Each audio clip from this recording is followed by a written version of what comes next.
आज श्री क्षेत्र हट्टा मारुती मंदिर या ठिकाणी श्रावण मासानिमित्त श्रीराम विजय ग्रंथ या ग्रंथाला आरंभ झालेला आहे। आमचे आदरणीय वैभव महाराज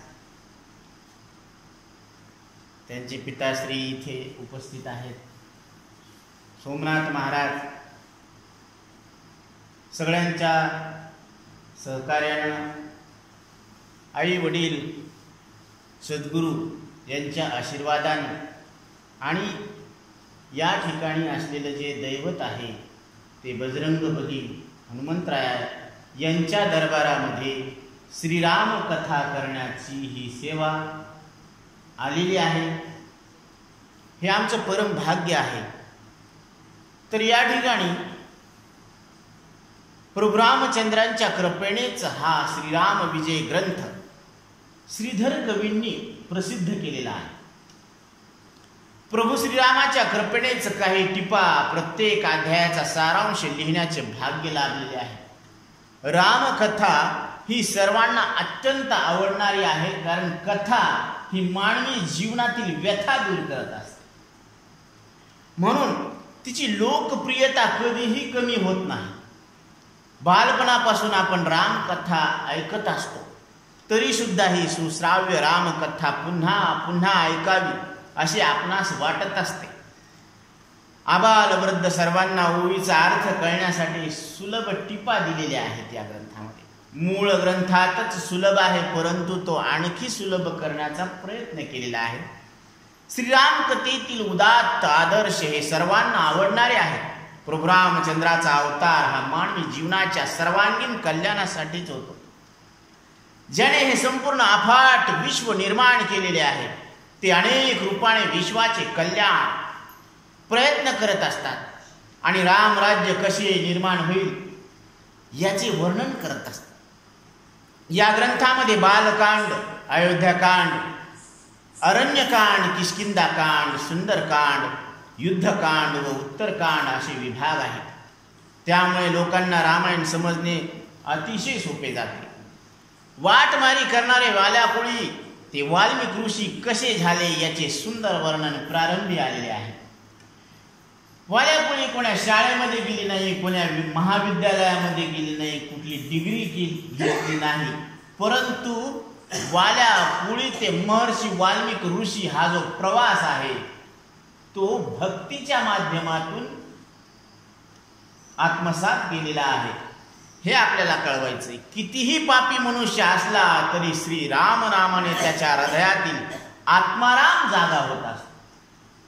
म्हणून म्हणा श्रीराम जय जय राम, भव सिंधू तारक नाम।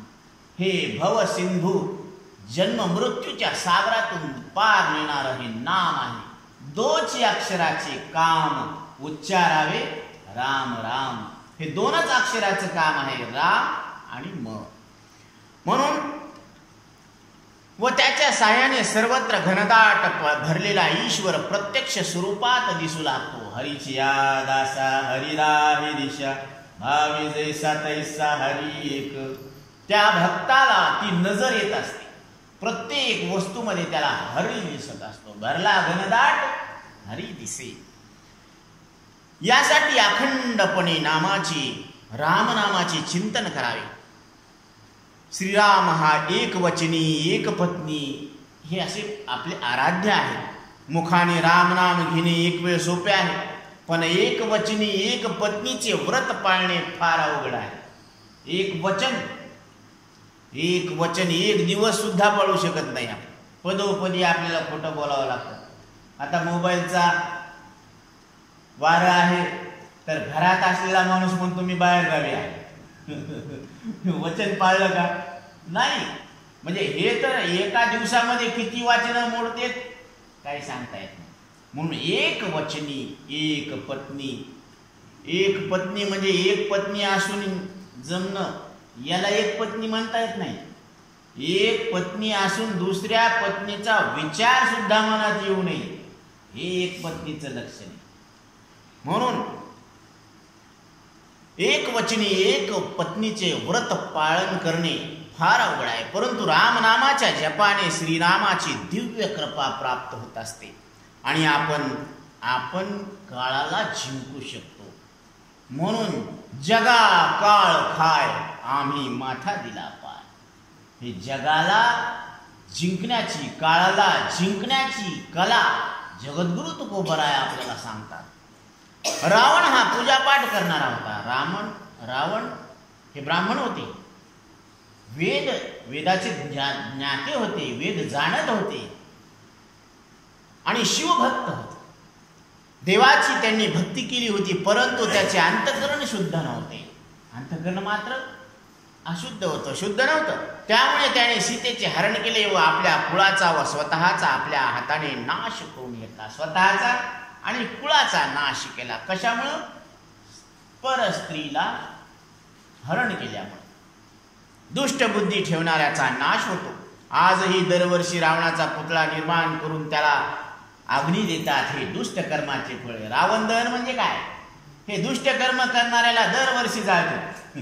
प्रत्येक येणाऱ्या तरुण पिढीला लक्षात घ्यावं की दुष्ट कर्म करण्याचे हे फळ आहे. की सगळ्याच्या समोर काय करते? त्याला जाळत असतात. आणि ज्यानं धर्मानं नीतीनं आचरण केलेलं आहे त्याचा विजय होत असतो. म्हणून श्रीराम विजय. प्रभू रामचंद्र यांची मंदिरे निर्माण करून अखंड भजन पूजन प्रवचन सुरू असते. त्यामुळे माणसातील देव पण जागृत होतो. म्हणून माणसातलं दिव्यत्व, देव पण जागृत होत असतं. माणूस देव आहे.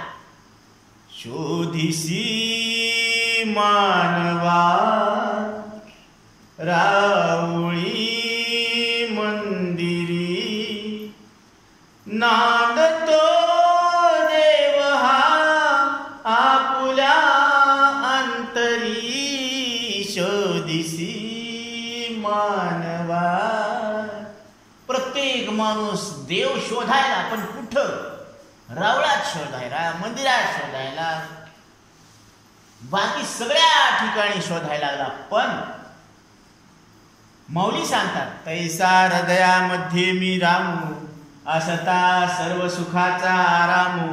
की भ्रांतासी कामू विषयावरी.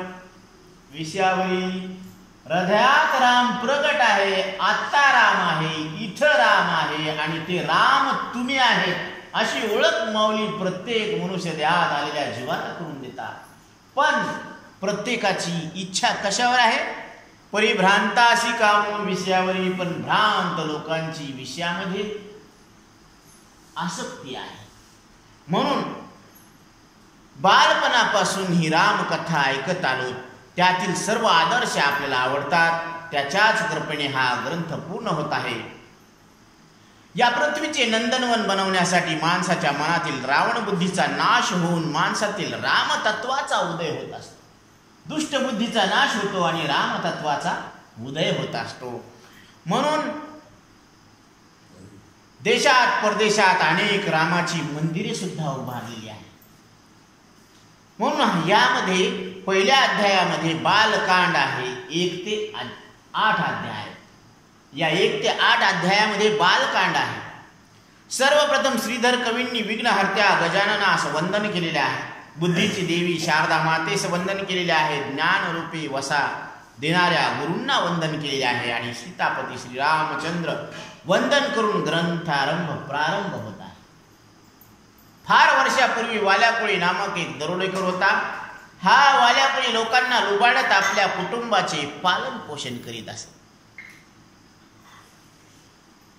काही वेळा गरज भासली तर लोकांना यमलोकी पाठवण्यास तो मागे पुढे पाहत नसे. सर्व लोक वाल्याकुळीचे नाव घेतले की थर्र कापत होत. इतका दुष्ट होता. देवर्षींनी हा सर्व प्रकार पाहिला.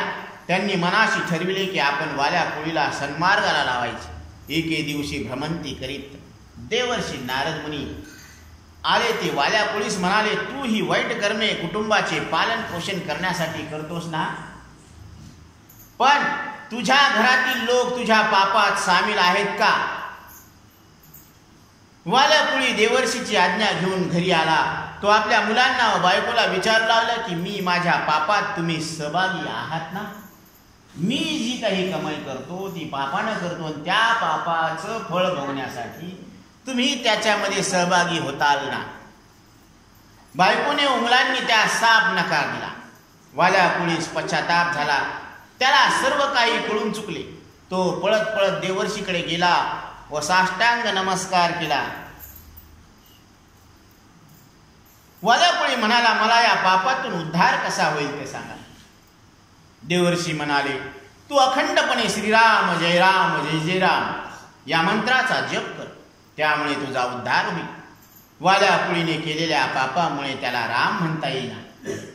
पाप उच्चार करू देत नाही म्हणून त्याला राम म्हणता येईना. आता हे पाहून नारदांनी मरा मरा असा जप करण्यास सांगितले.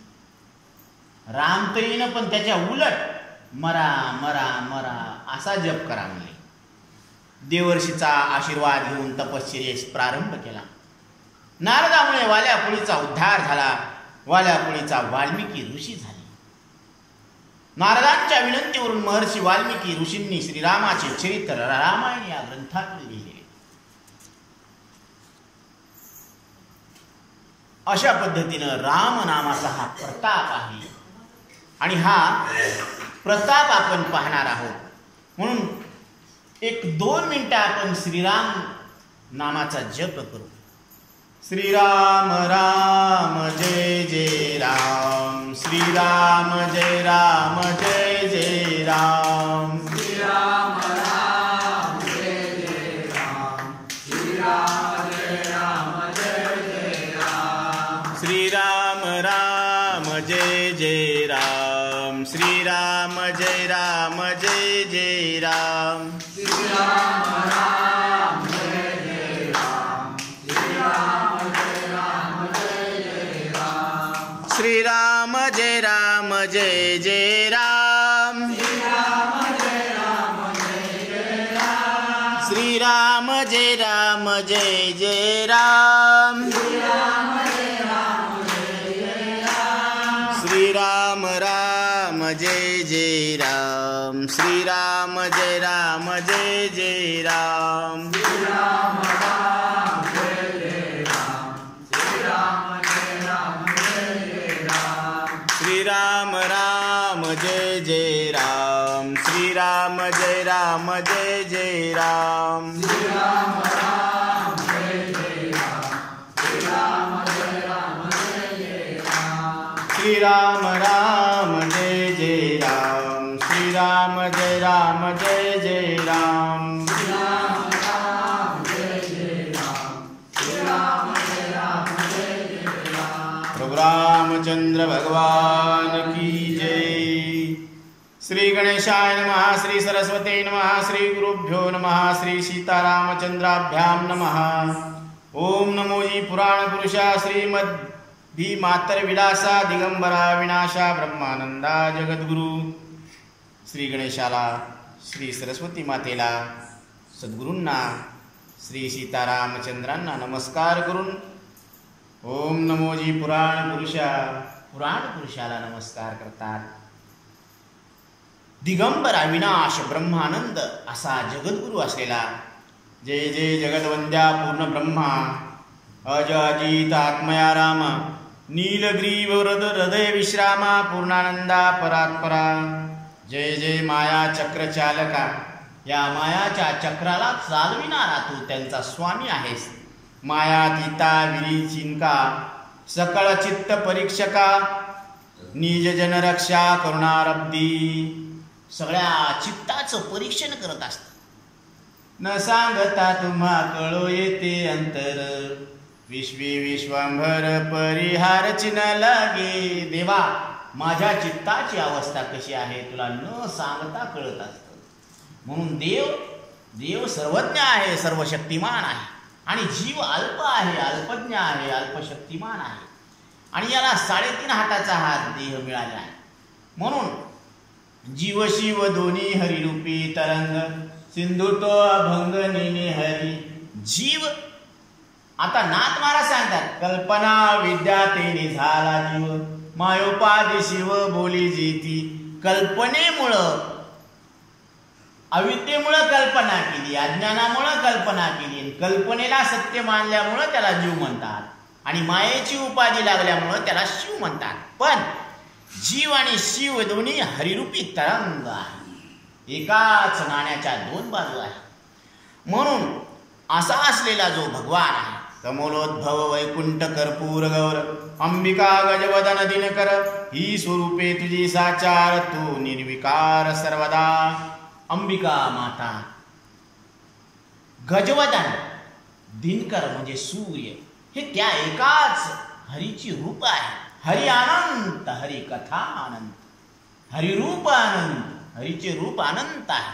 अनंत रूपे अनंत वेशे देखले म्या त्यासी, बाप रुक्मा देव रुखुण बानली कैसी. हे अनंत रूप आहेत देवाचे. मंगळकारक तू गजवदन, मंगळारंभी तुझेची नमन, मंगळ जननीवरी करिता लेखन, तुझे गुण न सरती, रातोत्पले सुकुमार बहुत, तैसे चरण तळवे आरक्त, प्रपद गौर नेपुरा सहित, ध्याती भक्त हृदयांतरी. शिरार्णव विश्वेतांबर, की कासेसी लागला शिरसागर, की निर्दोष यश पवित्र वसन रूपे आकारले.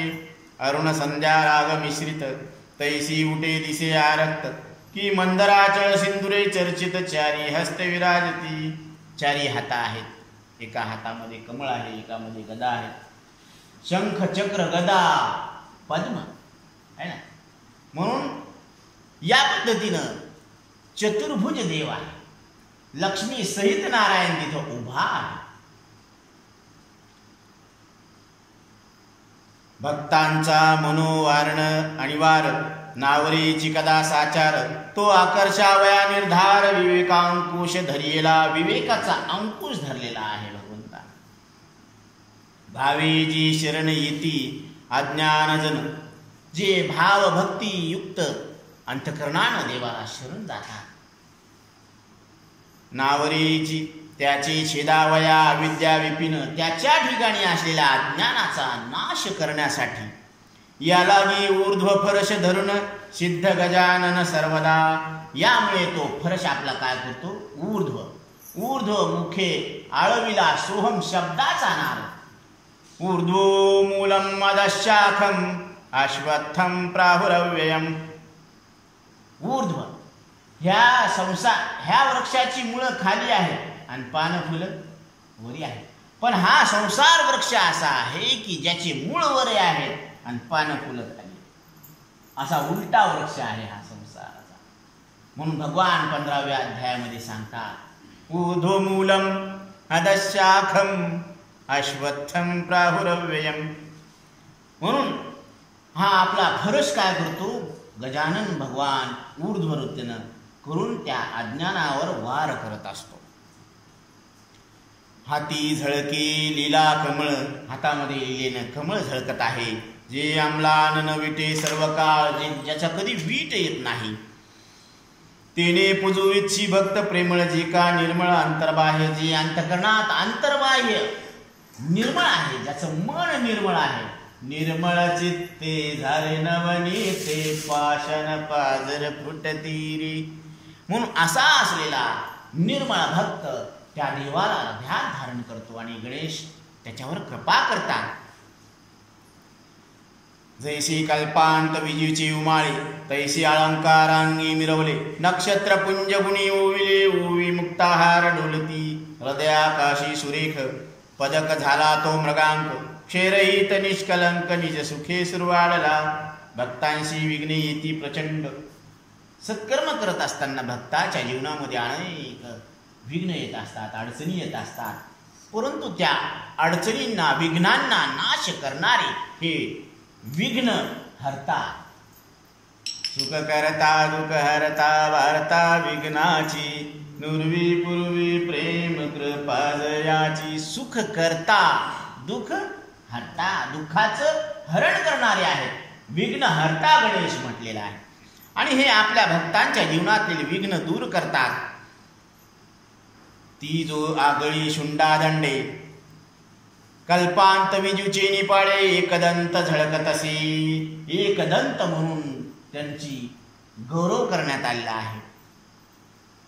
दिगंत चक्री तेजन समाय कैशी कुंडले झळकती मणिमय किंवा चंद्र आणि सूर्य कुंडल रूपे तळपती. हे दोन्ही कुंडल कसे आहेत? सूर्य आणि चंद्रासारखे तळपत आहेत. गणपती बाप्पाच्या काळात मुकुटी झळकती रत्नकळा, मुकुटावर रत्नांच्या कळा काय व्हायला झळकत आहेत. तिने नवमंडप उजळला, आदि पुरुष हा साकारला, वरदान द्यावया कविते. या कवीला वरदान देण्यासाठीच हा काय आहे? आदि पुरुष प्रगटलेला आहे. ऐसा महाराज गजवदन वरद हस्ते दावी चिन्ह करी राम कथा बीजारोपण त्यासी जीवन घालीन मी. असे असलेले श्री गणपती बाप्पा यांचा वरद हस्त आहे आपल्यावर. कारण ही रामकथा आज हिचं बीजारोपण झालेलं आहे. गुरूंच्या हाताने पूजा झालेली आहे आणि कथेला आरंभ झालेला आहे. तर त्याला जीवन म्हणजे त्याला पाणी घालत आहे. ऐसा उगवता वरद चंद्र तिने उल्हासे कवी हृदय समुद्र साहित्य भरते अपार असंभाव्य दाटले. जय जय गजवदना निरुपमा अगाधन वर्णवे तव महिमा. तुझिया गुणांची पावावया सीमा कैसा सरता होईन मी. या ठिकाणी संगतीत केलेला संसार सुद्धा परमार्थ होत असतो. संतांच्या संगतीत केलेला संसार सुद्धा काय होत असतो? परमार्थ होत असतो. आणि मनानं केलेला परमार्थ संत संगती वाचून केलेला परमार्थ सुद्धा संसारच होत असतो. म्हणून बैसता संताचे संगती कळो आले कमळापती आपले कोणीच नवती निश्चय चित्ती दृढ झाला. म्हणून इथं कवी सांगतात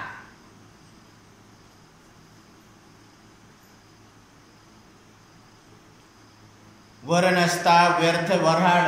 आता नवरदेवच नाही तर त्या वऱ्हाडाला काही किंमत आहे का? सगळे आले पण नवरदेव नाही. शीर नसता कायसे धड आहे, चांगलं सुशोभित आहे, दागदागिने जिथल्या तिथंच आहे, पण त्याला शिरत नाही, मुंडकत नाहीये. मजा येईल का? नाही. तसं तैसे गुरु कृपे विन काबाड तपे व्रते साधने. तसं सद्गुरु वाचून तप व्रत हे सगळे साधन व्यर्थ आहेत. अंजनी विन न सापडे निधान. अंजन घातल्याशिवाय जमिनीतलं धन दिसत नाही, ते अंजन घालावं लागतं. गायत्री विन ब्राह्मणपण. गायत्री मंत्राचा उच्चार जर करत येत नसल तर त्याला ब्राह्मणत्व सिद्ध होत नाही त्यांचं. सीमा कैची ग्रामाविन. आता सीमा ग्रामच नाही, गावच नाही तर सीमा कुठून टाकता येईल? नाही म्हणे हे आमचा धुरा आणि हे तुमचा धुरा. आपण मधात शेतच नाही ना, धुऱ्याला का घेऊन काय करायचं? शेत पाहिजे ना, मग धुरा. शेतच नाही. तैसे गुरुविन ज्ञान नोहे. तसं सद्गुरु वाचून ते ज्ञानच नाही. म्हणून